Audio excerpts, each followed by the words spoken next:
Ginaaligar sang isa ka SB members ang uton Iloilo nga wala man nakabutang sa ila schedule sa Sangguniang Bayan ang public consultation sa Barangay Abilay Sur kaangot sa proposed AI data center. Suno kay SB member attorney Ani Rose Paro sang Webas, ginlawag lamang ni Vice Mayor Rosenil Olivares nga may consultation sa amo nga barangay kag pwede man sila makatambong. Pahayag sini nakahibalo lang siya nga naangot gali sa proposed AI data center ang istoryahan sang gab-ina antes sang consultation kung sa naglapta na ini sa social media. Ginsaysay sini nga may letter of intent ang proponent nga si Daniel Stefan Robertson nga ginaddress sa vice-alkalde kaangot sa iya proposed project. Ginpahayag nga gin-offer ni Vice Mayor Olivares sa Committee on Zoning, Building, Infrastructure and Urbanization nga amo ang sulat kung sa diin siya man mismo ang chairman. Suno kay Attorney Paro natabo ini sang Abril 27, 2026 apang wala naman sa schedule sang sanggunian ang amo nga project at tubtob nga may consultation na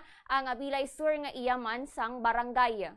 Sa pagkabalo ko, ginambal man ni Vice Mayor nga may several or may other meetings pagit sila nga natabo kag wala man na siya na schedule sa among Sangguniang Bayan. Based sa ginambal ni Vice Mayor nga may natabo pagit sa ila nga meeting man. So wala na ko personal knowledge kung kapilag sila yung mag-meeting. Pero as far as I know, sa schedule naman sa Sangguniang Bayan, April 27 pa to siya gin-schedule sa committee, which is Committee of the Whole na siya ang zoning. Amo lang gid to kay letter pamalang mo intent letter daw na ano man lang ko nga siya dayon gin schedule sa sang committee after sa to wala na gid schedule sa Sangguniang Bayan nga natabo.